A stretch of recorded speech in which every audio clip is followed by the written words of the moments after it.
Hi, guys, and welcome back to another episode of the Green Dragon Podcast. I'm your host, Aiden, And your co-host Tom.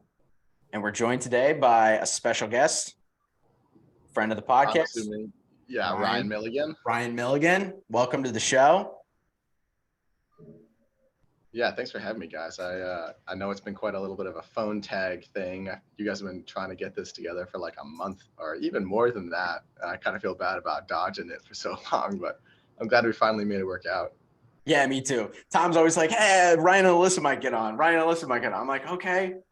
And then, when are they getting on? He's like, they're busy this week. I'm like, okay, hey, I know how it goes. It's like, I can hardly keep my month straight anymore. It feels like time is just flown by, and you guys are planning a wedding or getting ready to get married in a few months. So I'm sure that's hectic. Yeah, for sure. So yeah, so we're happy to have you on. And of course we had your sister on that was a month ago. Holy crap. I'm losing it doesn't feel that long ago, but we're excited to be graced with the presence of another Milligan on the podcast. So thank you. Yeah, no problem. Well, let's start first. I just want to maybe get a little bit of background. Growing up, I'm assuming you were homeschooled too. And then, so maybe we could talk about that, hobbies, what you're interested in, and then we'll get into your schooling at WCC a little bit. So yeah, just give us a run, like the elevator brief on who Ryan Milligan is. Yeah, so similar to my sister Moira, grew up in the same household, obviously, one of 14 kids. Mainly high school, but I also did mainly homeschooled. Once I hit high school, I did some classes with two different colleges near our house, as well as an online program with Hillsdale College. And then there was also a Christian high school in town that I took courses with as well. So kind of a hybrid, but if I had to say a hard one or the other, it would definitely tend towards homeschooling. Lot of my siblings, most of my siblings attended WCC or Wyoming Catholic College. I personally was very opposed to going there at first. And it took a lot of warming up, and it took visiting the college, and it took competing in the competition for some scholarships, and there's a lot of discernment and thought about it. And I was like, okay, well, let's give it a shot. And I kind of had the mental attitude of I'm going to give it a year and I'll probably bounce after freshman year. And then freshman year flew by, and I was like, okay, all right, I'm gonna keep going. And then before I knew it, I was graduating. So I guess that happened. Yeah. Yeah, that's all. Yeah, That's it's kind of funny how especially when you have a bunch of older siblings go to a school or do something and I'm the oldest, so I don't understand this, but my younger siblings try to tell me this. It's like, no, I'm not gonna follow in your footsteps. I want to go do my own thing. Find my own way. And sometimes I try to remind them, you get to learn all these lessons from me. So why not take the easy path and just follow behind me? It's like there's the term in biking where you draft off somebody and they basically break the wind for you. So you have it easy, and it's 20% easier because you're behind somebody. So I just tell them, listen, just fall behind me and it'll be 20 to 30% easier for you. Yeah, for sure. They like to tell me that they learned from all my mistakes, and I've made a lot. So I can imagine that you probably, with quite a few ahead of you, probably had plenty to learn from. Yeah, no, for sure. Having a lot of older siblings was a great example and a super helpful roadmap for life. I think the younger siblings complaint that your younger siblings have. There was a dude dirt biking around the house. Right. No worries. I don't know if that's cutting off the recording or anything, but no worries. Yeah, but the other thing is you arrive and the people that were under my other siblings, classes under them, they come up hey, you must be a Milligan. You're like, I have no idea who you are. I know all about you. That's a lot of leverage just hanging out there somewhere. So yeah. You mentioned Hillsdale College. That's so funny. I actually I grew up in Iowa. The first 6 years of my life, I lived in Iowa. So I shouldn't say I grew up in Iowa, but I was born in Iowa and lived there for 6 years. My best friend, while I was in elementary school, actually, his dad is a professor. They ended up moving to Michigan because his dad's a professor at Hillsdale College. I don't know if you know Nathan Schlueter. He was a professor there. I don't know exactly what he teaches. I haven't Yeah, I talked think to I him in a know. while. Does it sound familiar? Yeah, I think I've had that name before. Okay. I I didn't do anything with. I don't think I got any classes from him, but Okay. I think I saw that name on Okay. the registry or whatever. Yeah. It's always funny when I hear Hillsdale College. I'm like, oh, I know a lot of people that have either gone there for a class or two, or it seems like it's a pretty decent school. How was your experience there in high school? I mean, it was online, Sure. so it wasn't like. But I mean, I really enjoyed the fact that we're reading. Like, I'm all about reading like basic documents and original Hmm. documents, Hmm. as opposed Hmm. to getting somebody's take on a Federalist paper, for example. And Hmm. that's like, no matter how hard you try, you're gonna filter it through your personality, through your political, ethical, religious views. And so reading it straight and then like maybe hearing the professor talk about it and writing papers on it, I really enjoy that kind of thinking because that allows you to sort of like get the news straight from the horse's mouth, if you will. So I honestly, it was overall a great experience.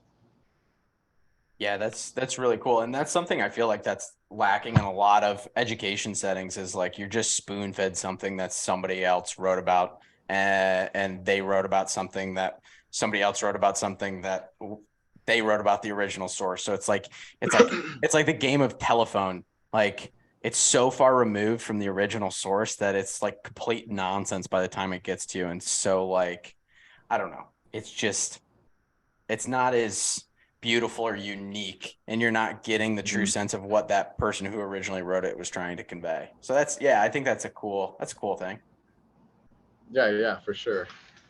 Yeah, the other thing I really enjoyed about it was just growing in the writing ability. Mm-hmm.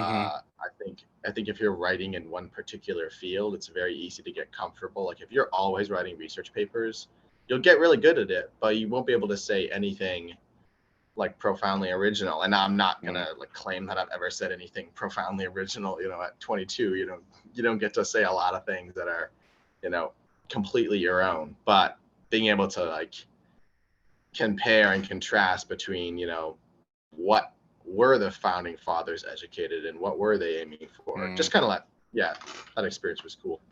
Yeah. Yeah. It helps you kind of think on your own, come to your own conclusions rather than just being taught to regurgitate things, which is most education nowadays. Is just regurgitating the facts that you've been cramming for the course of a semester. But it's always Yeah, a lot of. no, go ahead. I was gonna say a lot of states are starting to drop, not a lot, but states are starting to drop college degree requirements for jobs because they're realizing that, yeah, the educational system is, not to get like heavily political right away, but a lot of the educational system is, yeah, a, a mass regurgitation of Hmm. information and not really the formation of the intellect or creating workers who are able to think of their own feet and make ethical or just technical decisions on their own. Yeah, I think it was actually, I was reading this somewhere.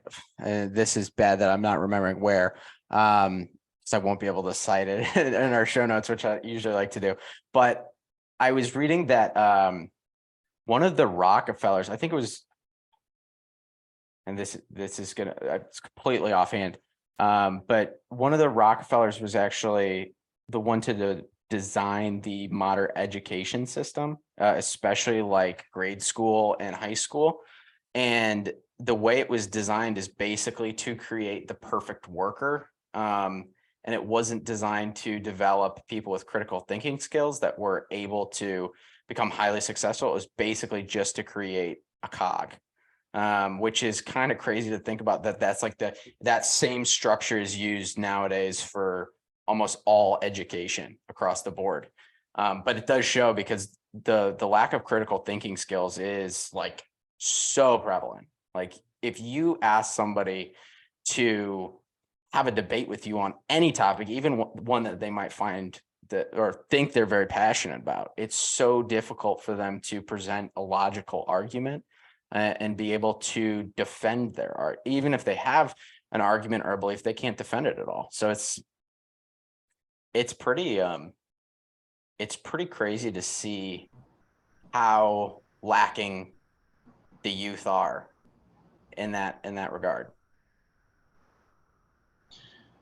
Yeah, for sure. I mean, if you don't tell someone that the two most powerful things that they can get out of the education that they're going to receive are being able to speak and write well, Mm-hmm. then they're not going to invest in it, right? Like if I just give you a rock and say, "Here, Aiden, here's a rock.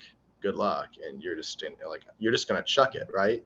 But if I say, "Here, Aiden, here's a rock with like a bunch of gold ore in it," like you're gonna say, wow, I got to do a lot of work to get this out and clean it and use it and invest it in whatever the heck you want to do with it. But like essentially, when you devalue how someone looks at the educational system or how they look at the way it's impacting them, then they're not going to be motivated to execute anything with excellence. And therefore they're going to use Quizlet, or an AI generator for their papers, like Yeah. they don't actually understand that they have something that's worth pursuing. And so Yeah. you just get a cog. Yeah. Definitely. Is that what attracted you to WCC? You said you weren't too sure about it. You're kind of on the fence, even first semester, first year, and then that kind of changed. Is that what like kept you there? Is that what kind of drew you in eventually?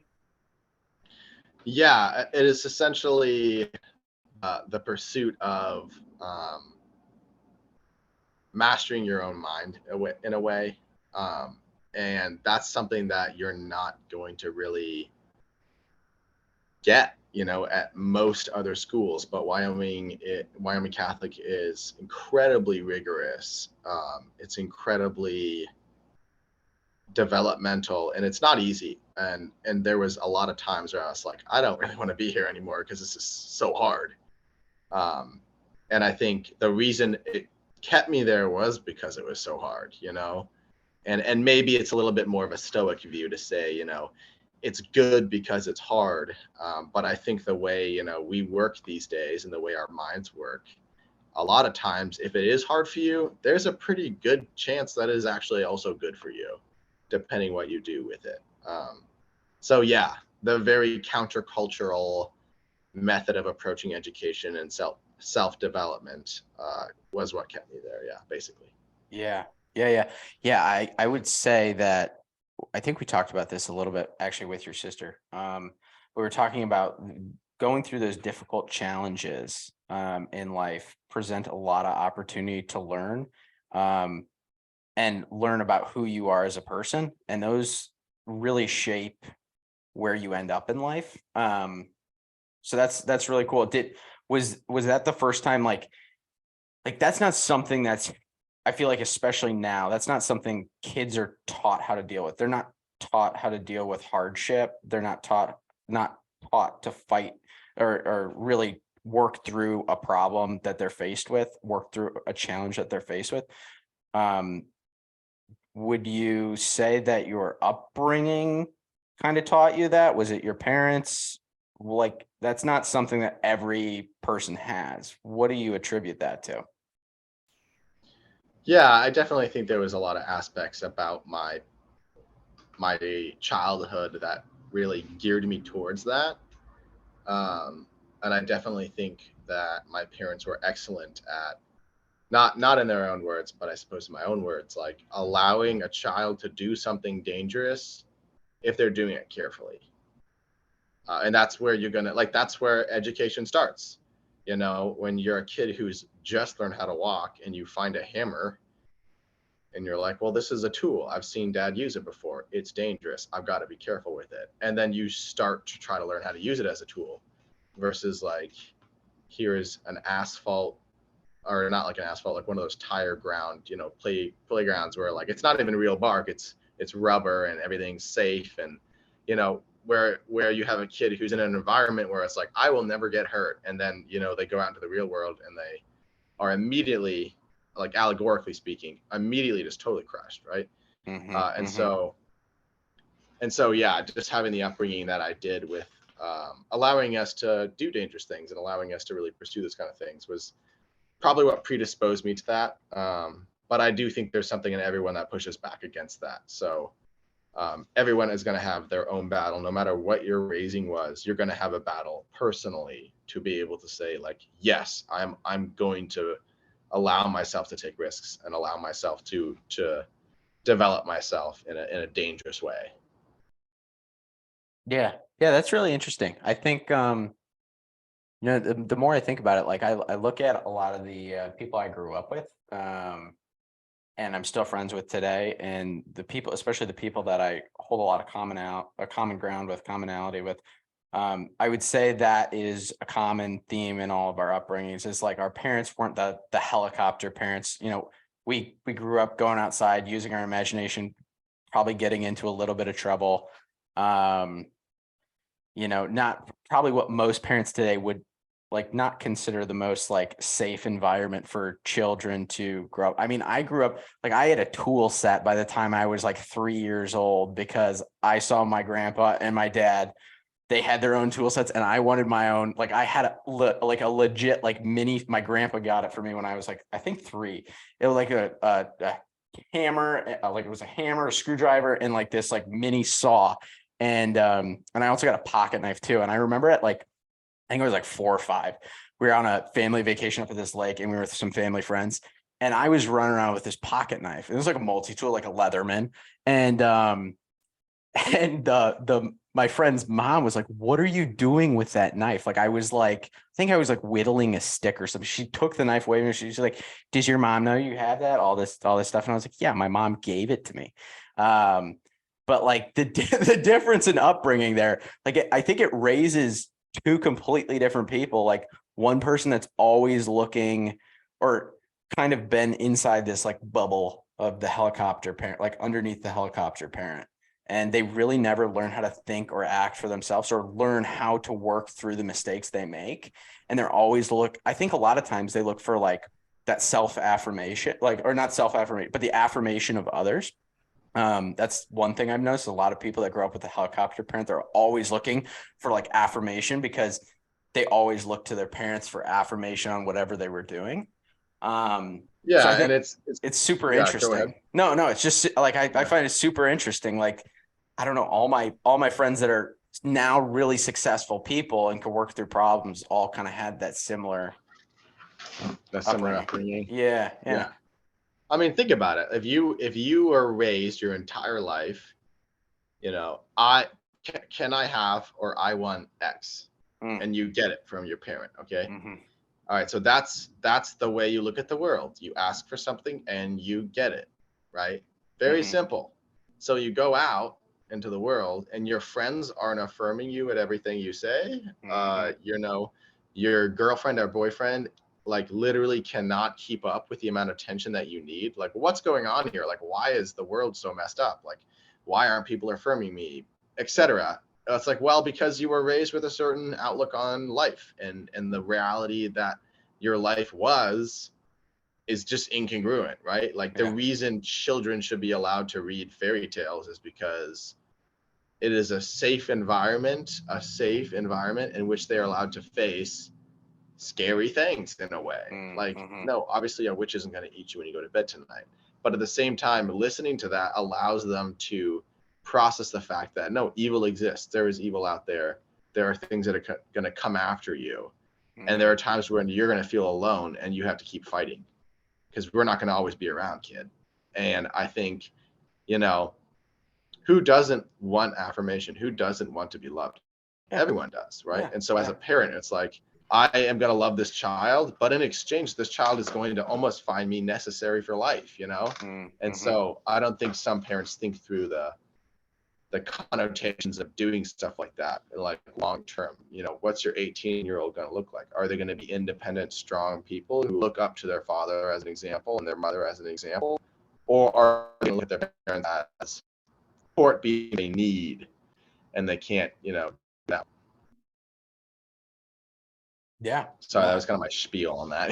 No, I think you're right on. I think you're right on. I think one form of parenting creates an independent, capable human being, and the other type of parenting creates a completely dependent and lacking in for the most part lacking in capability. And that's what you're seeing, I think, right now, especially, is there's a whole generation that's grown up with parents that catered to their every needs, whether that was to just push them aside and say, I don't want to deal with this, so I'm just going to give you whatever you want, or it was because their parents didn't treat them well, so then in reaction to that, they then feel the need to treat their kids like give their kids everything their kids want. And so I think you're seeing it right now, especially when you see all this like gender affirming stuff, what's going on right now, and these people saying, you've got to affirm everything I say and do. Like, I think that's why we're seeing that. You're seeing a whole generation of people that are completely incapable of surviving in this world without any sort of affirmation. They have no self-worth or they lack self-worth and self-worth and self-identity. Yeah, no, I definitely think I agree with that on a lot of levels, and I think the crisis of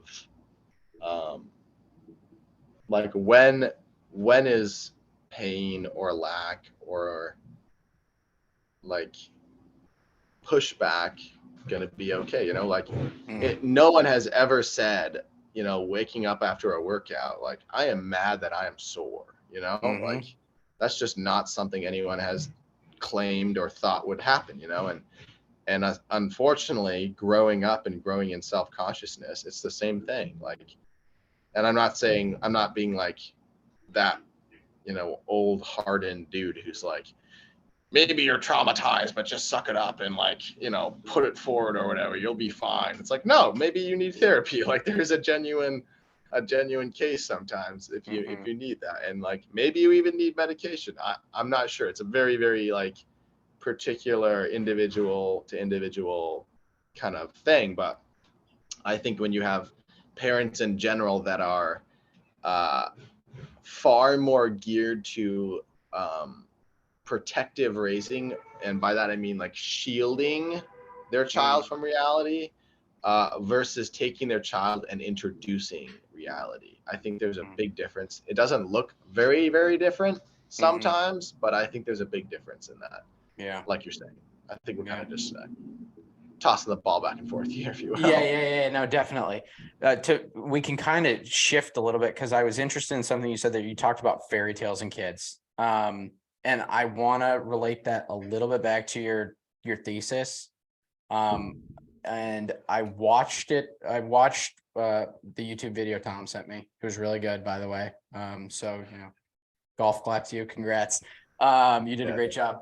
But I want to talk about myths, because I find myths very interesting, because I feel like it's so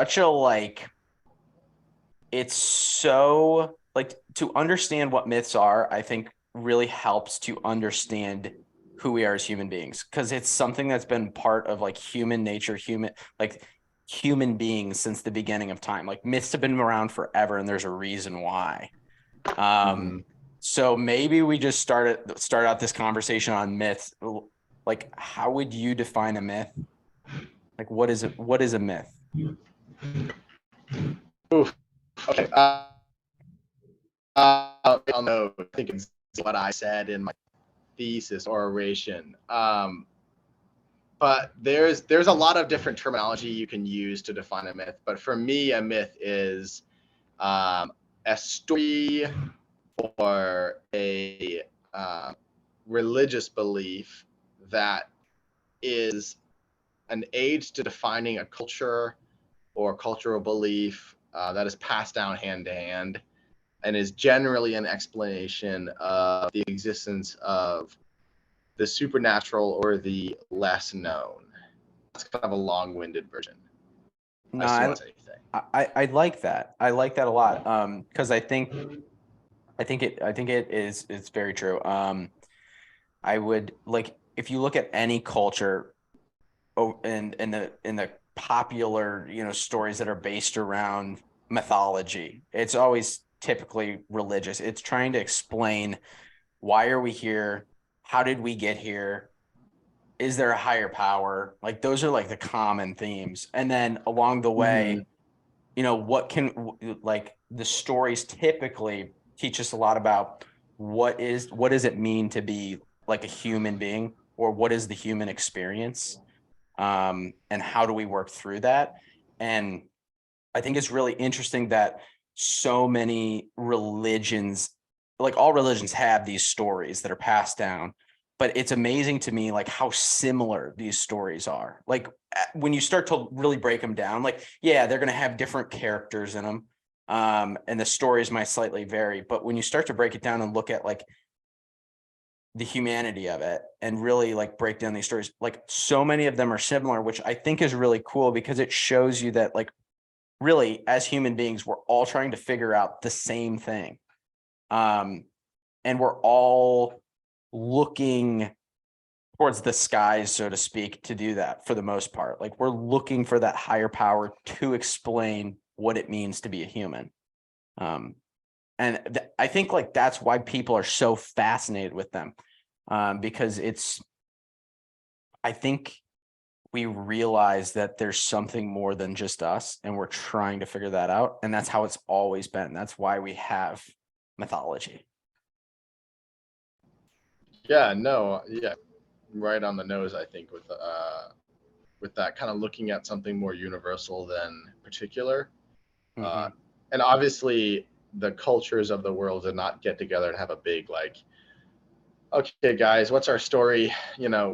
What do we got to write down here to posterity and beyond to, like, convey what we think? Like, it happened entirely isolated from one another, and that's like the biggest thing to me. That's a very interesting phenomenon when you have cultures in Africa and cultures in, Greece writing similar mythology Mm-hmm. without any contact with one another.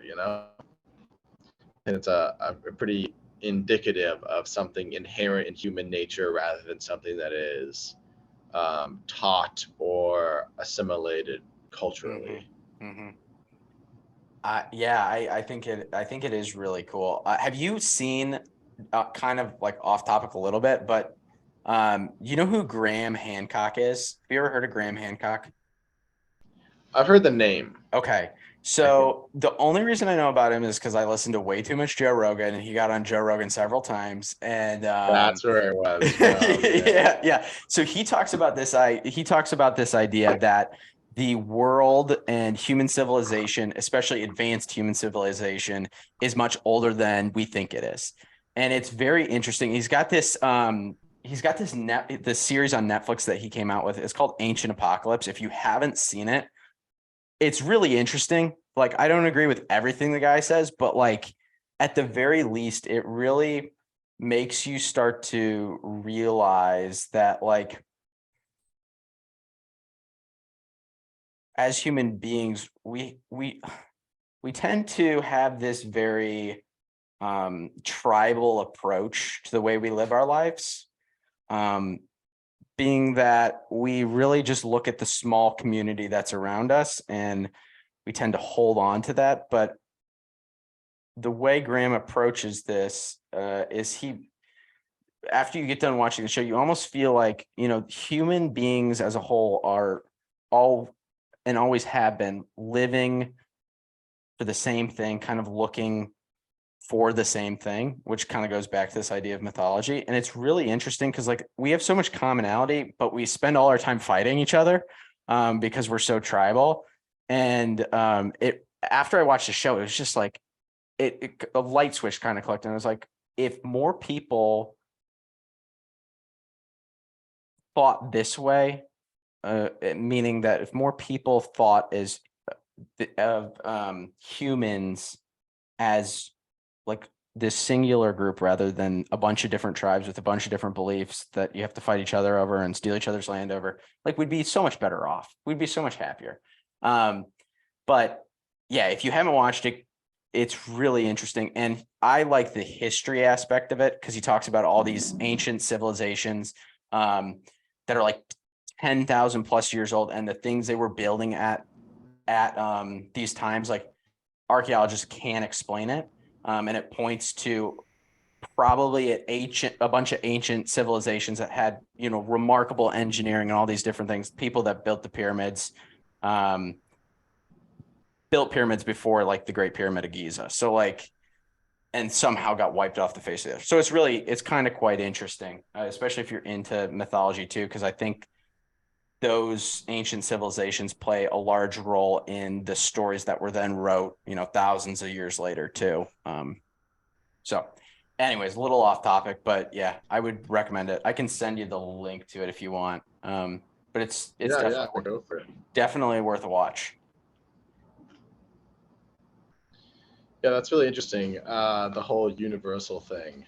When someone, this is not your message, and it was one of your points, but when someone says something like, if we all looked at the same things the same way, I would just tell them like, are you married? Well then, like, watch your wife closely, because if you guys all want the same things, then everyone's going to be after your wife, right?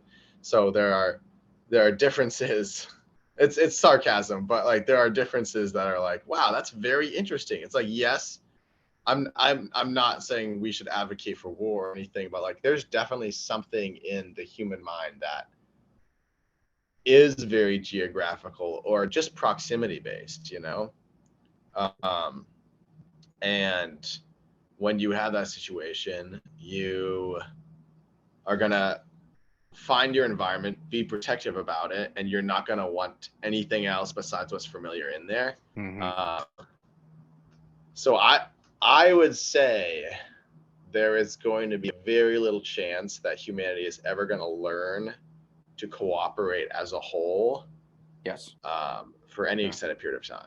But it would be cool if it happened. It would be cool if it would happen. I think what would be nice to see is humanity come together on a few different things. And this is all just, it's all a big wish, but like, I think what most people can do is I think talked about this in the last podcast, but I think if you go around and you talk to 10 different people, I think most of those people, I would say probably 9 out of those 10 people, you could agree with about 90%.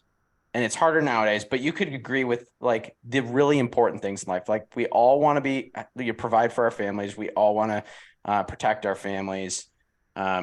And we all kind of want to live a good life. And so I think there's more commonality out there that people can get together on, or kind of build communities around. And instead of nitpicking these little things that we like to nitpick, like, oh, what political organization do you support? Or, what religion are you? And then being like, oh, you're not the same as me. Like, man, see ya. Maybe. I think people would be better off in that respect. I don't think we'll ever agree on everything, but I think the hope is that we, when looking at each other, find more commonality than things to fight over. Yeah, for sure. Yeah, but do you think that might be? You mentioned this in your narration, Ryan, that there's kind of like this fear of the unknown, kind of like that chaos. Do you think that might play into like that tribal mentality? Like, if it's not the order we are used to, then we don't want to cooperate with it, and we don't want to like change our perspective because it might shatter our order that seems to be working already. Yeah, there's an aspect of that mindset that comes from an ability control, right? Like everyone wants control of their life. is pretty much what everyone runs after. You know, they try to make money so that they can get what they want, they can live where they want, they can eat what they want, they can travel where they want. Um, and there's always this pretty pent up desire to be able to, you know, adjust and control our environment. And so I mean, as far as community goes, I think, or anything actually, when you have less variables, it's more predictable, right? So, um, you know, you're always going to have the saying, like, you can't teach old dog new tricks, you know. And when you have someone who's, it's just true that if you're gonna have someone who's 60 years old or 70 years old who holds a particular political view, they're going to be a hell of a lot less willing to yield that, if rather than talking to someone who's 20, you know, because they're more fluid, they're more flexible, they've got more um, sort of instability in their life in general. So they're like, okay, well, what's a little bit more, you know, I'll listen to this person. So yeah, I definitely think there's a correlation between uh, opposing something that's new, something that pushes you in one way or the other, uh, and just like chaos. Uh, I mean, think about it. There's maybe you guys have never experienced this, but many people experience trying to achieve excellence in something or betterment in something in a community or a group of people, and people are not working against you anyway. They're not, you know, there's not supposed to be a competition, but then you start trying to get better at it, and they see you and they try to push you down from that. You know, like who has ever found like the person who's not great in school saying, you know, I love that overachiever, you know, they're great, blah blah blah. Like, it's almost always like, man, they suck, you know, they ruin the curve, blah blah blah. And it's all these things where it's like, this person is making me push myself, and I want to control how I am pushed, and so I'm very uncomfortable with that, you know. So I'm not. That's kind of indirect, but it's sort of talking about like, yeah, when you have instability from having more input from around you, you're going to try to shrink back into that smaller community or just into self. Yeah. Yeah, that makes sense. Yeah, I think it's easier to attack somebody than it is to make yourself better and to actually try. I think that's part of it. And it's like more prevalent now. I mean, and I guess I shouldn't say that because I don't know it, but it seems to be more prevalent now that it's when you, especially in popular media, when people see somebody that's successful, like, I don't know, like, uh, usually those people are attacked by a group of individuals that are not successful. I'm just thinking of, I'm not gonna try to polarize us too much here, but like when you start to look at like people like, let's say Elon Musk or like Donald Trump, and there's a whole group of individuals that are on the other side that all they do is desperately attack them with all these trivial things. You start to look at that group of people and the amount of success that group of people has, or where those people's lives are at that point in time.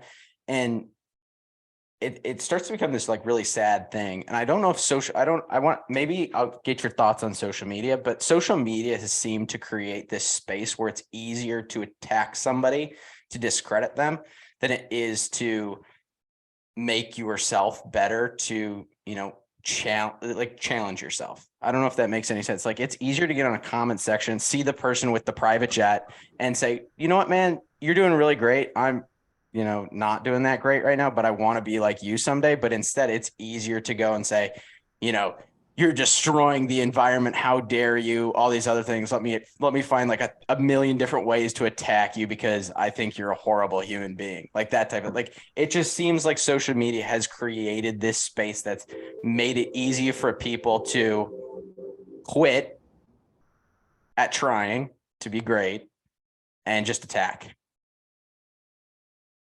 Yeah, for sure.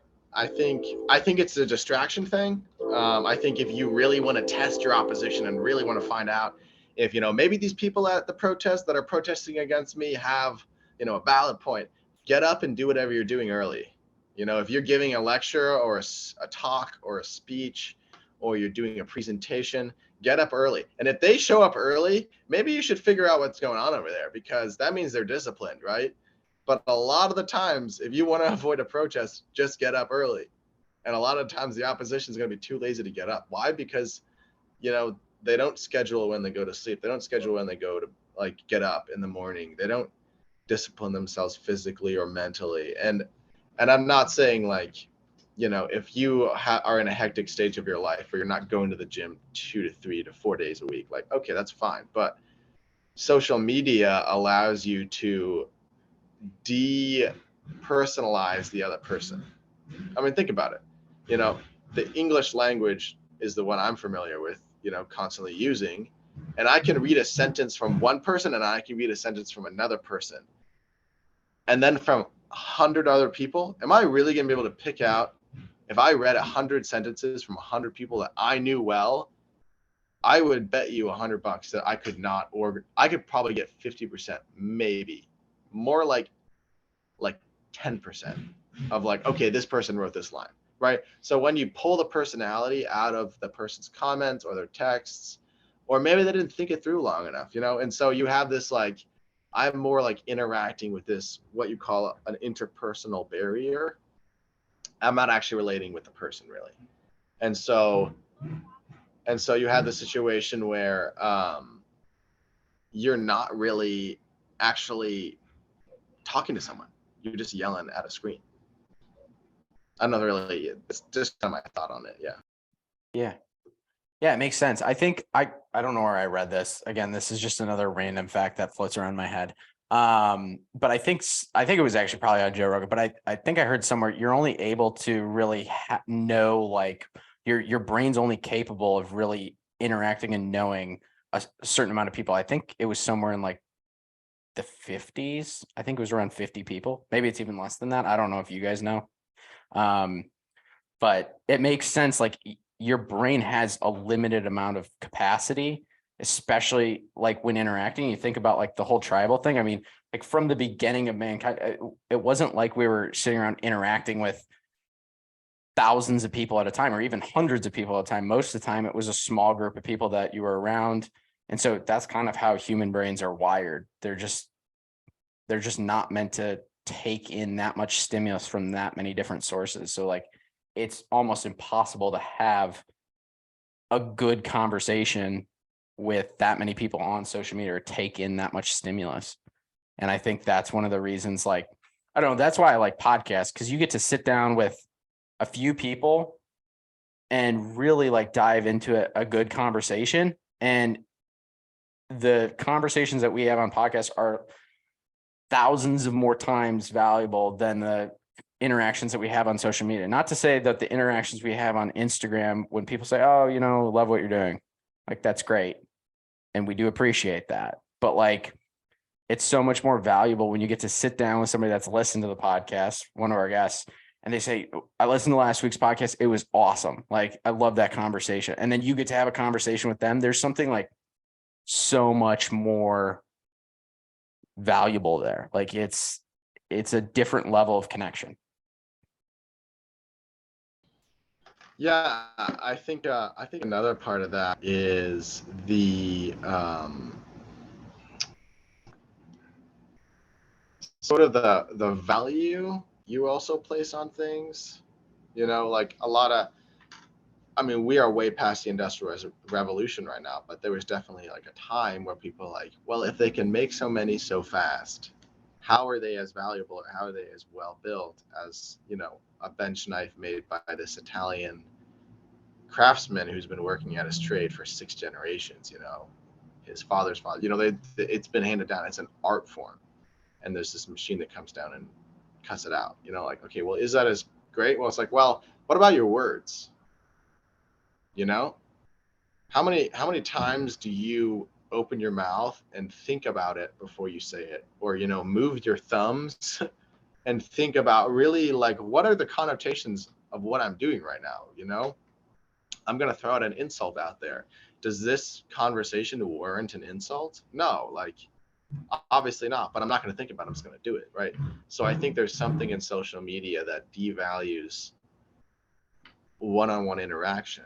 And then there's the other end of the spectrum where it's like, what about the affirmation? Affirmation is important. And I am not going to say that that is in any way a bad thing. It's very important. But what about an individual? This is just a hypothetical, an individual who's got like a million followers, okay?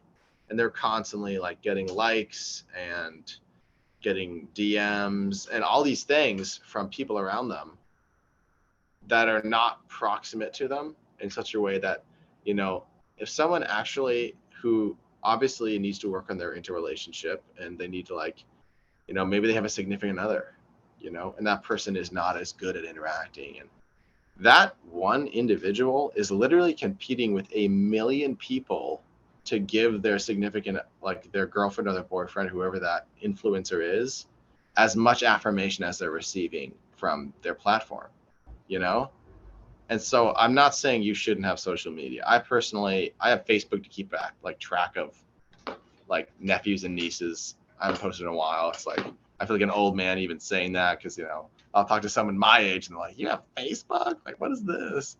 It's like, I just use it for whatever.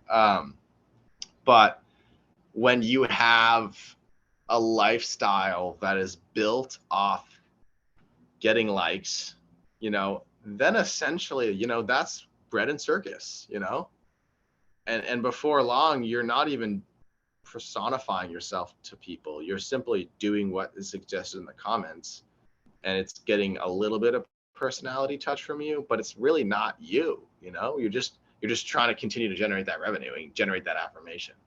A little long-winded, but something that I've thought a lot about as an impact of social media.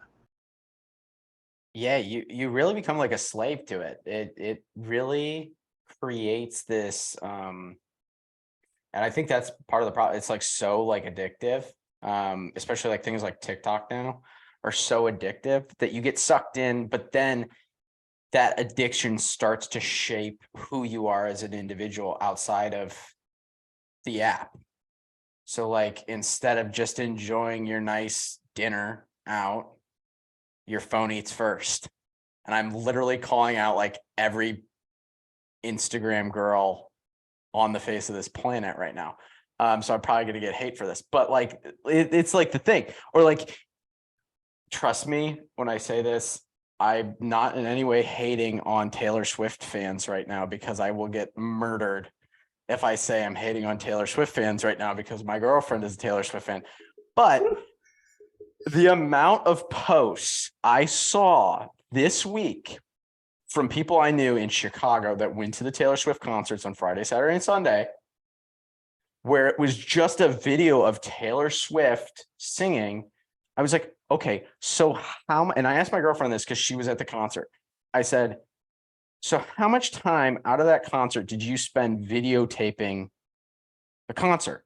She's like, I don't know. I was like, so how many minutes of video do you have? And I added them up and there was like 20 minutes of video. And I was like, you realize that 20 minutes of video, and I'm like, I'm not trying to be mean here, but that 20 minutes of video was 20 minutes you weren't there in the moment experiencing. And I don't like Taylor Swift, so I mean, I really wouldn't care. But I'm assuming if you're at a Taylor Swift concert, you paid several $100s for a ticket, you're there to experience Taylor Swift. But yet you wasted it because you wanted to capture it on your phone so everybody else could know that you're at the Taylor Swift concert and then experience it. Or like that, to me, just puts it in perspective of how like attached we are and how enslaved we are to our devices. Like, you would rather let the whole world, see what you're doing. You'd rather do that than experience in the fullest the thing you claim to love so much. And maybe that's just my cynical approach. And maybe this is just me hating because I've seen too many Taylor Swift posts in the last like 5 days. Like, it could be that. I'm just putting that out there. It could be my hidden hatred for Swifties, but I don't know what you guys think. Like, I think that's just like it shows you how I feel like it shows you how enslaved people are. What are you guys' thoughts? Maybe I'm totally off. Yeah, no, I think there's a lot of validity there. I think someone would also say like Snapchat, I like keeping up with my friends and also seeing like what they're doing. Like, okay, cool, I'll give you that. And like, but at the same time, like, if I go backpacking with you, your phone's going away. Like you're shutting that off and it's going away. And you're not pulling it out. And sure, you could take a picture of the top of the mountain, any picture. Like if I see like a selfie stick and you're vlogging, like that phone is going in the nearest lake that we come across, because at that point it's like, well, what are you, yeah, exactly, are you acting out of self-development, or are you acting out of affirming something that's not complete? Like that's for kids bring you a really like crummy drawing of a house with like a dog, the mom, dad, and the kids all holding in the front lawn, like two-dimensional, very simple, like a crummy drawing in comparison to like any actual artist. But it's amazing because the child is learning to do something, right? But I'm not going to affirm you because you learned how to purchase concert tickets, or became a fan of a particular artist. Like that's awesome. Like if that's what you love to do, great. And if we have a conversation about it one day, like that's also great. And I do think there is a place for influence. Like I genuinely think, like this is what you're doing right now. You're trying to influence people out there by having this. But I think when it becomes like I'm like in a place where it's not that social media is entirely evil, and it's not that it's totally good. It's if you use it correctly, it can be edifying. It can be good for you. It can be a way to connect with people. But if you let it take a hold too much, then it'll eventually, end up ruling you, and you'll end up doom scrolling until 1 a.m. And if you are asked like, okay, what's your friend up to, and like, okay, I can't remember which video was that, like these things where it's like, okay, in the end, you're just getting a dopamine input and you're actually not getting anything out of it. Yeah, that's very wise. I like how you talked about the the true good thing of like the kid making that picture for his parents, showing them that he's trying to excel in something. And even though his efforts haven't come in a result that's, let's say, spectacular, at least he's trying to become better. And for Mm, his age, that's very admirable. mm, Whereas, like, if you're just on social media and you're just there to, like, put something up, you're not even being that creative. You're just kind of taking a picture of you being somewhere and hoping that someone will give you a thumbs up for doing that. And it's almost like you're just trying to live through that fake reality and hope that you get friendship, but you're really just making those like distant proxy friendships that don't really have mm. any meaning. There's nothing that's going to give you, I would say, like a lasting piece of goodness from it. It's just like you're there, you want someone to like you being there in hopes that that's a good way to be. Mm. Yeah, it is interesting. I was just thinking about, yeah, that picture too, because one of my most like, yeah, I'll say it's one of my most prized possessions. It sits on my desk at work. Is a little frame photo my brother drew probably when he was, so my brother's 10 years younger, so he's probably like 6, and he drew this picture. And I think about this because I have several pictures of family at my desk at work, but the one that I always like love looking at, because I'm like, it I feel like I have the most connection to it, which is odd because the other pictures are actually like real photographs of my family, but this is the one I feel like I have the most connection to. Picture my brother drew when he was probably, yeah, 6, and it's of me and him, and we're both like wearing like, I think, baseball hats and have baseball gloves. And I mean, it's not it's the picture a 6-year-old would draw. It's like a little stick figure with a baseball bat, and I don't know, it's something about that photo or that drawing that like reminds me, like, I have a little brother out there that's looking up to me. And I look at that photo and I think more about my little brother than when I look at the actual photograph of him. Like, I can, that photograph that he drew me in some way has more of a profound effect on me mentally than anytime I see him up, like anytime my mom posts something of him on social media. It reminds me more of him in that drawing than basically anything else would, other than just seeing him, like I think that's something really cool, especially like when a kid does it and gives you something they drew. They might just, I think, my girlfriend's a teacher and she teaches third grade, and she was always the happiest when she'd come back and she'd have like something the kids drew for her. And so she'd get like a pile of drawings and she'd be like, oh, isn't this? And she keeps them all. And she's like, it's so special when a kid, like, it's such a what's the word? It's such an accomplishment for them. They're so excited about it, and you get to share in that excitement. And it's this really beautiful thing. Like, it's this beautiful moment, and that kid may never remember it, but the teacher always will. And I think that's something that's really cool. And I think those types of interactions are so valuable, and we just don't experience them now with everything being so digital. Or we don't experience them as much as we used to. And maybe that's just me being nostalgic, but I do kind of feel that way.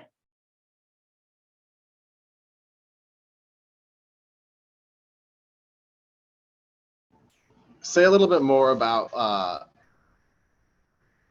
like kind of put in a nutshell precisely what you like are saying we are missing more of these days, or what you miss more of. Yeah, I'm trying to. Yeah, I think the genuine interaction. I think so much interaction today is, I guess it feels more disingenuous. Like it's just being thrown out there for the masses. There's less one-on-one interaction. Like instead of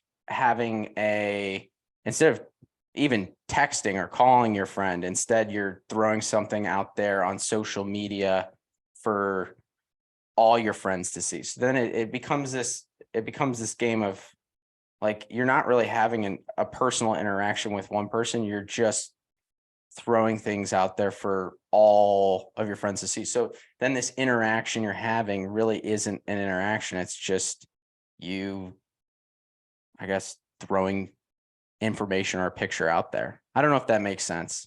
It just seems less genuine. Yeah, I mean, I think like we were talking about earlier with like the amount of people that you can memorize, like facially and like by name memorize, is generally going to be a lot smaller than the amount of people that you're going to find in the average teenage like platform on Instagram or whatever they're using. And so essentially it's like you're not going to have someone who you get close enough with, feel comfortable fighting with, or laughing with in a genuine way, or interacting in a way where like, actually they just criticize me and they've got a valid criticism, Yeah. And there's a situation these days where people are so afraid of pushing comfort zones, and that's when you have social media, and it's not a cause of social media. It's certainly not the only effect of social media, but I would say perhaps one of the side effects of social media is you have a lot harder time forming genuine relationships with people because it's an right? Like this week or whatever, when you interact with people around you, if you go to dinner with someone, if you go out to breakfast, if you're talking with someone in the office, watch to see when a silence lapse. They'll check their phone. They might not be doing anything. They might be on their calculator, but they're going to pull their phone out and they're going to look at it, because very rapidly when you have this thing in your pocket, it becomes a coping mechanism. Just like maybe when you were in high school, twiddling a pencil in your fingers was, or scratching your it becomes this mechanism where it's like, okay, there's an uncomfortable silence, and I'm not gonna like ask this person a question that might make them uncomfortable. I'm just gonna look at my phone. And then on top of, you have that, and then you have a situation where it's uncomfortable. You don't know this person well enough to say something. Maybe that's even a sibling, but you don't feel comfortable challenging motives, thoughts, actions in such a way that potentially could jeopardize the relationship. It's just not worth it. Yeah, it's like almost like that fear of being seen. It's like if you're on social media, you can take a picture or even like a short video, and in that you can filter yourself as being what you want to show others to be. But if you're around somebody and there's a chance of that facade falling away, it makes you very uncomfortable because you don't know what they're going to react to that. Because if there's something that you're not proud of yourself and someone else sees that, there's like that, I guess, fear of judgment or that deeper sense of rejection that I think people don't want to face because it is difficult. But at the same time, when you're able to face it, though, that's when the next door of like a genuinely good relationship comes about.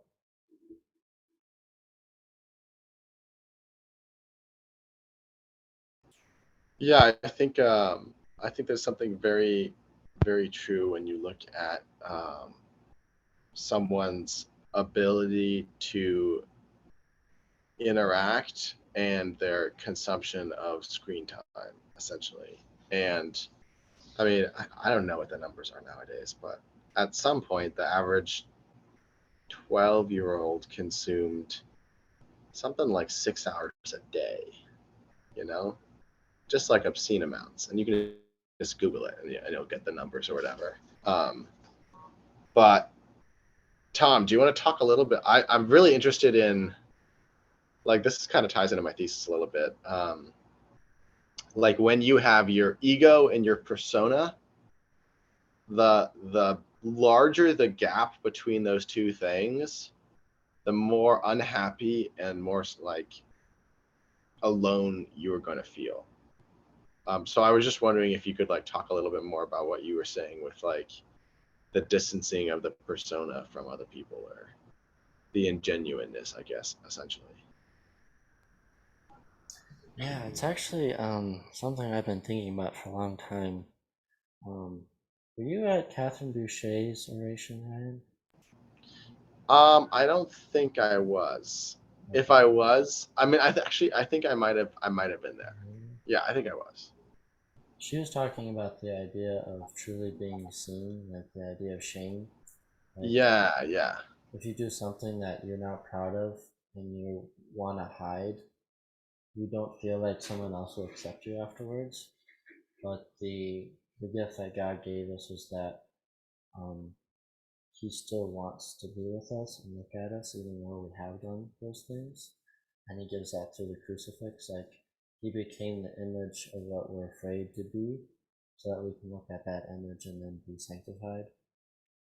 So I know personally that I've dealt with this in lots of different ways, but like if there's like something that you know as like irrational fear, or like let's say you have this bad habit of like something simple as an example, like you just like to rub your hands constantly, you'll notice like if you're on people, you'll feel uncomfortable because you don't know how to stop it.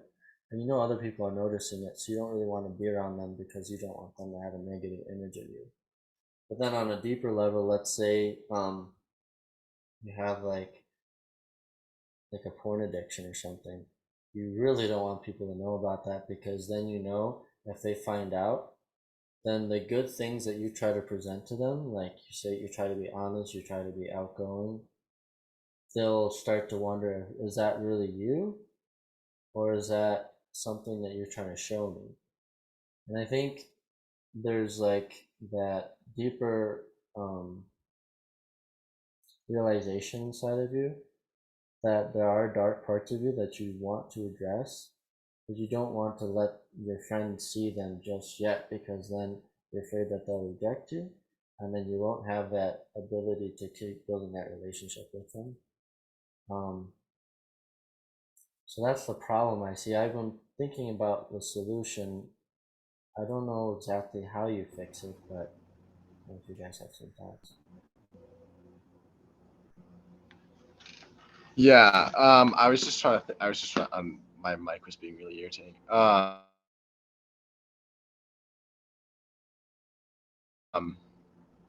The comfortable, like, outlook one has on self-image is generally not going to be very great. Like, maybe you don't have a crippling addiction to like porn or something else, but you just don't have a lot of respect for yourself. And maybe that's something as small as, you didn't get enough attention as a kid, and therefore it's like, okay, I have to please people in order to get attention, because the only time I got attention from my parents was when I did something like clean a dishwasher or like sweep the floor or something. So it's like, okay, I get attention from people when I do good things. All right. So I cannot risk doing something bad, like, or displaying, like you're saying, like even just a strange tick, because I can lose that. But I think once everyone starts doing that, you build the social construct beyond a healthy point, right? So it's obviously not expected of someone who goes into a fast food restaurant to order their food and sit down with some stranger and talk with them. But you should do that at your family dinner table if you're visiting over some break or something, or you're just visiting the house. Like, you're not gonna come to your home after not being there for however long you've not been there and then take your food to the other room, right? So there's this expectation in your family to build a relationship, right? And then you go out into the world and you start building your own relationships. But if you keep those relationships at an arm's length, where you're not willing to look weak or look,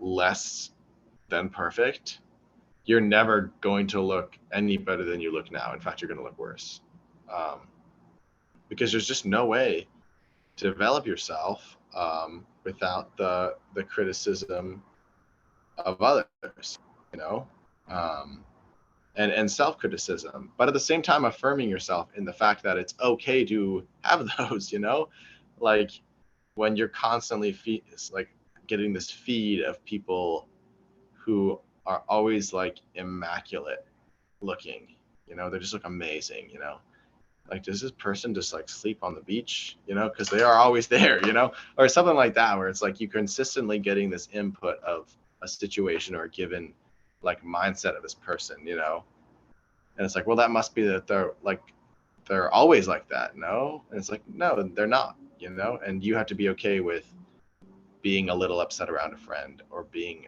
not in your A game, because then you're going to hear from your friend like, oh yeah, I had a pretty crappy day too, and then you start that interpersonal reaction where it's like, okay, I'm starting to be more comfortable, like I was saying, with the ego and the persona. The ego being, your perception of yourself, and then the persona being what you show to the world. If you're getting more and more comfortable with your own self, then you're going to start saying like, you know what, I can actually start showing this around a little bit. I'm comfortable with that, the guy mowing his lawn with his shirt off is probably going to be more fit than somebody who's doing it with his shirt on, because the guy is jacked enough that he feels comfortable taking his shirt off, right? Oh, there, you haven't been to the gym in 4 or 5 months and you got a little flabby or whatever, and you're like, well, I'm not going to take my shirt off today. It's just not going to happen, right? It's the same way. If you work on yourself and if you develop yourself, you're going to get better and better at being genuine and comfortable with who you are around other people. And so I think when you have a lot of like internal blockage to that, and then a lot of external input where it's what that says, like, we're all perfect, don't show yourself unless you are as well, that's hard for a human being to like reconcile reality with. Yeah, especially when none of us are perfect. So it's like, then it becomes a real issue.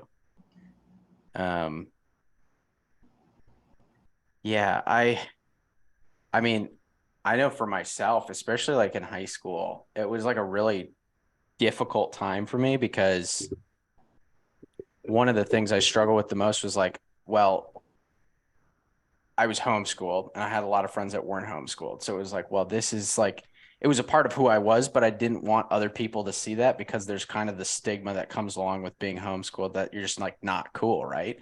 So it was a challenge. It was one of those things that I always kind of tried to hide or create this persona of a person who I wasn't. But it wasn't until like it really wasn't until probably actually I got out of my senior year of high school, I started going to the community college for classes.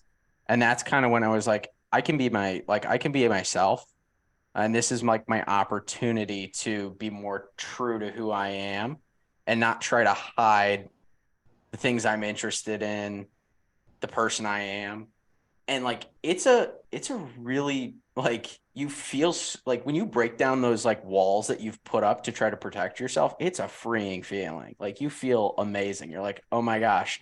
And like the crazy thing was is like as soon as I did that, the quality of like the relationships or friendships I had went through the roof because I was like willing to be vulnerable around other people, and in turn those people were willing to be vulnerable and have a more authentic interaction. Like we were able to have an actual authentic interaction with each other, a more authentic friendship rather than just kind of this like I feel like it becomes one-upmanship a lot when you're living this like fake living in this fake persona. It's like, well, I did this, and then the next person's like, well, I did this, and then it's just like one up, and you know for a fact that that person hasn't done any of that. It's like the guy in the gym that like if you say to the guy in the gym, well, I can bench like 225, and he kind of takes offense to that a little bit. He's like, well, I can bench 315. You're looking at this guy like, you can't bench 315. But you're like, if he thinks he can lie to me and tell me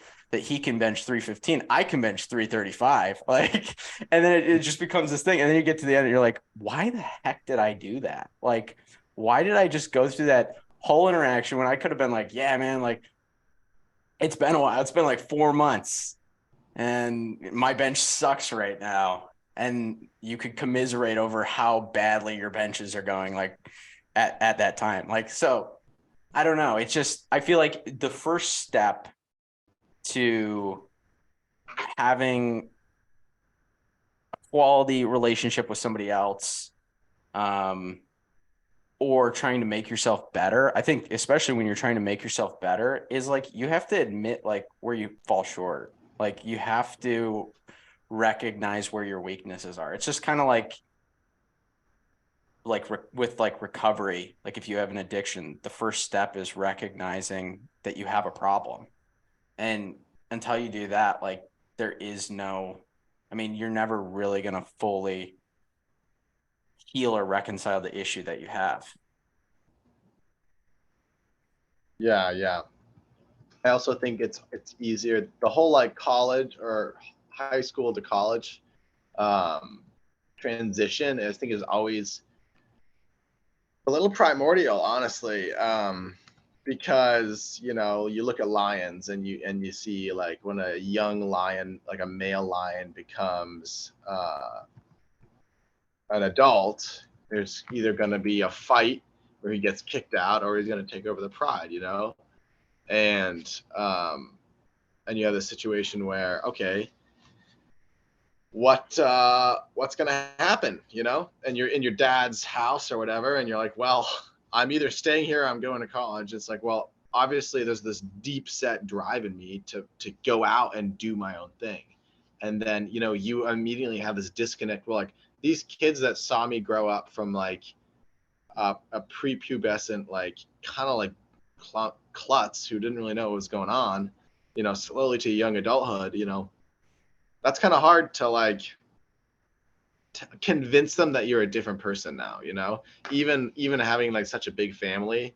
I may have not seen a sibling for like a year, and it's like, hey Ryan, how's it going? It's like, I have changed so much in the last year because I'm in this like, I'm pretty young. I've got this developmental stage that's pretty accelerated from when you saw me when I was like going like 13 to 14, not big deal, Same with 66 to 67, But when you're in that younger, like going from teenage to like young 20s, that's highly developmental. So you have this sibling or this friend that's had this image of who you are with all of this back evidence. And then it's like, no, I'm actually different. It's like, no, actually, I've known you for this long, so that can't be true. You're not different. And so it's even just like basically hard to prove yourself different until you go out and do something that is other from what you've been around for most of your life. Would you say that's kind of like what you were talking about before narration, like encountering the chaos and bringing order to it? Like you have to kind of go out to a new form in order to develop in the ways that you want to. But it seems like the times we most grow is when we have to face the most trial. And if we pull through the other side, that's when real change comes. But I just was interested in your thoughts on that. Yeah. Like I said earlier, I'm not sure I don't know if we were recording at that point, actually. We were talking about, I said, I don't want to be a stoic, but there are often times where difficult things are the ones that are developmental. That's how it is. And I think that's very true.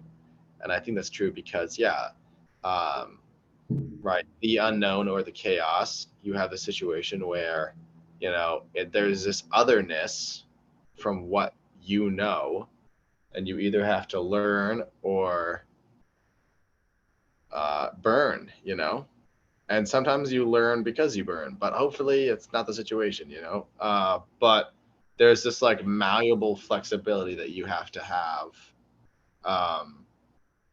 And if you don't prepare yourself, like we were talking earlier with, a lot of kids being raised with this very, very fixed expectation about how their life should go.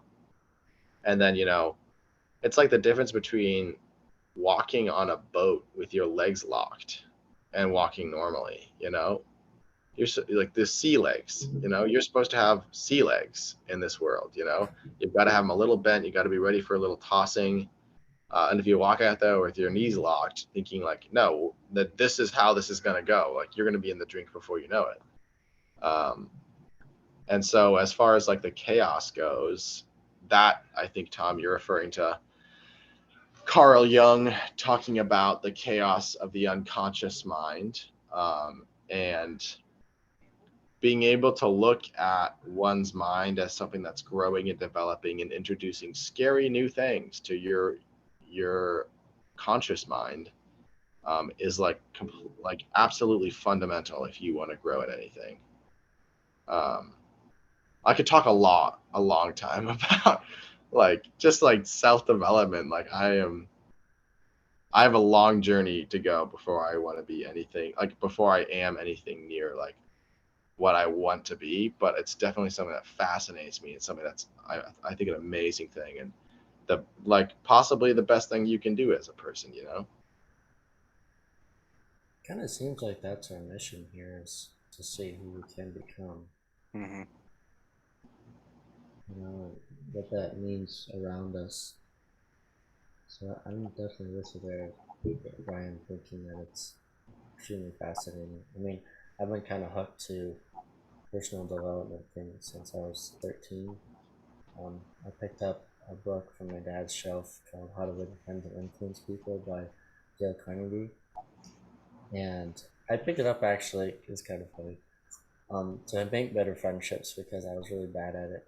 And I started reading this book and I like couldn't put it down. I'm like, whoa, this is like how you talk to people. This is what you think. This is what you say. Just like general formats, like how to listen, how to speak in response.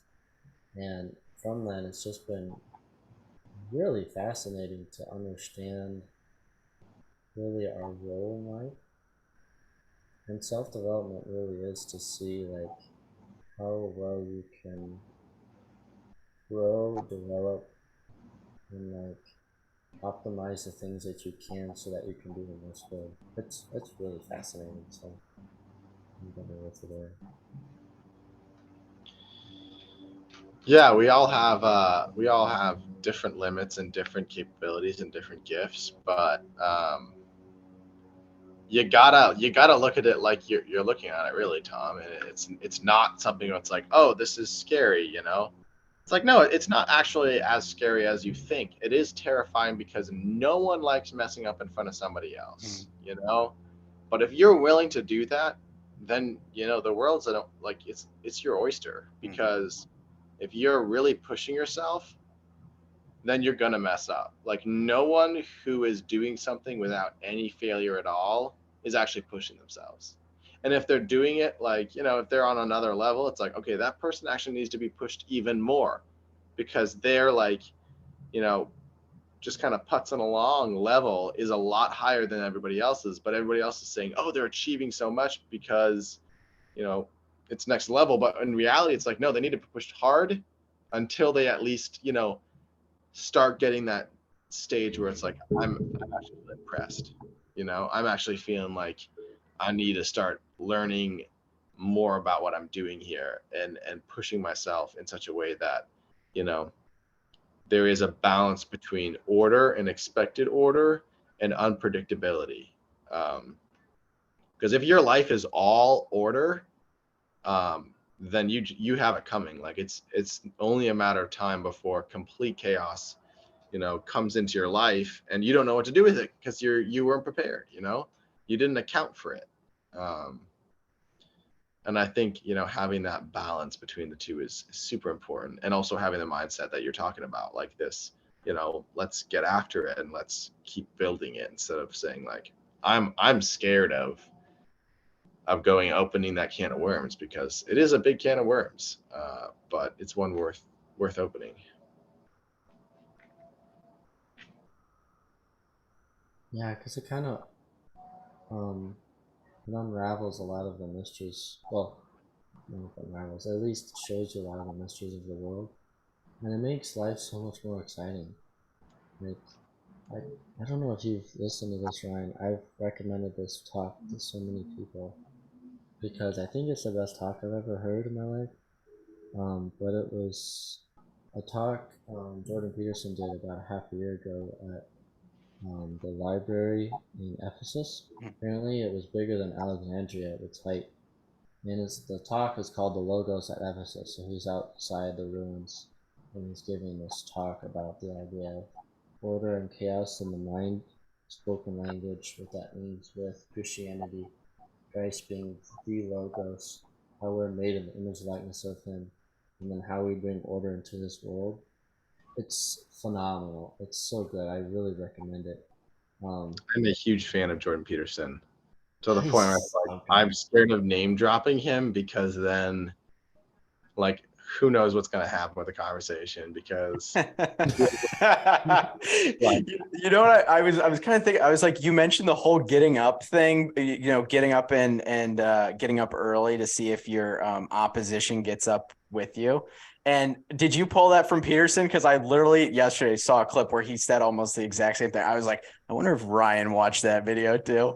yeah, I know, I 100% did. Okay, I was like, that sounds very much like what I heard from Jordan Peterson. Yeah, he's just so phenomenal. Like, I am such a big fan of him, and obviously, like, I do not agree with everything he says. And I'm not just saying that to be one of those people that's like, I don't agree with anything he says, but it's like, I don't. But at the same time, like, I have like immense respect for that man, and as someone who is trying to go into the psychological field, definitely in a lot of ways look at him as like a pretty amazing example of like what you can do in that field and for people.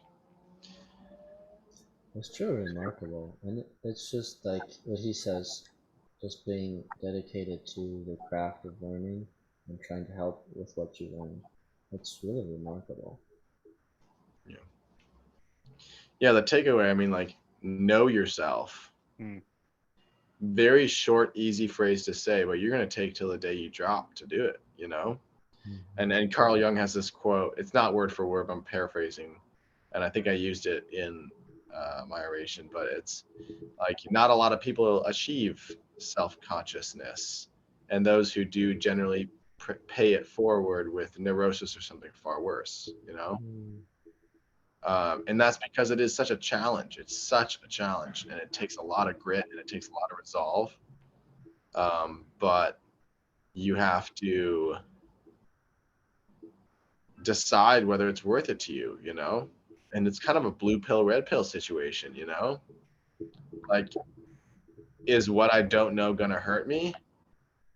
Or, well, yeah, it is. If you don't know you're a terrible sport, then every bad sport you come across, you're going to get twice as mad at, because you're going to project your fault onto them. And that's going to happen in your marriage, in your relationship, and your coworkers.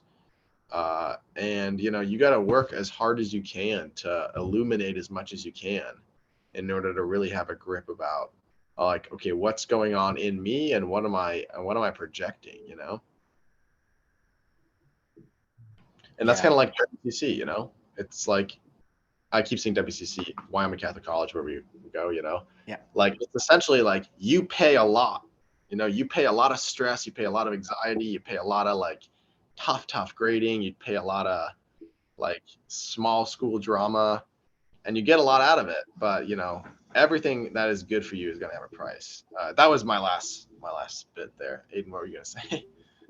No, I think along what you're saying there, I think it's really important to like go through life, and really, I think if you lived a full life, if you lived a meaningful life, you'll grow old and learn what you're capable of. And I think understanding your capabilities and exercising your capabilities to the fullest are like really, it's like very important. I think there's a quote actually from Socrates where he talks about it in a physical sense, where he says it's a shame for a man to grow old without seeing the beauty of which his body is capable of. And I think that like that idea of really pushing yourself in your capabilities to grow those capabilities to the fullest extent is so important, whether it's your mind, whether it's your body, whatever it might be. Like if you want to have a fulfilling life, that's what you need to be striving for. You need to push yourself. You need to develop those capabilities, because once you understand what you're capable of, then you can experience life to the fullest extent. Yeah, amen. Sounds good. Well, I don't want to keep you up too late, Ryan. We can keep going for a while, but Yeah, we could probably like keep going and turn this into like 6 podcasts, but it has been what, like an hour and hour and 30 minutes. And it's what, yeah, you're on the same time zone as me. So it's 11 p.m. over there in Chattanooga. So yeah. Well, I really enjoyed this, guys. I'm glad we chatted, and yeah, definitely hit me up if you guys ever want to talk again or whatever. But yeah, for sure. Yeah, chat area. Yeah, this was great. Yeah, we'll have to get Alyssa, you and Alyssa on together. Yeah, that'd be good. So well, yeah, we'll have to plan it out. I know schedules are crazy, and trying to coordinate like 3 people's schedules is hard enough, but then trying to throw like a 4th in there just is like a whole new dynamic. Yeah. So, leveled up in difficulty. Yeah, exactly. But yeah, you're welcome anytime. This was a fantastic conversation. So I'm glad we got to do this. Good stuff. But yeah, so thanks for everybody that listened to this conversation today. Hope you guys enjoyed it. We'll be back next week with another episode. But until then, be safe, be prepared, fight for what you believe in. But most importantly, be a good American. God bless.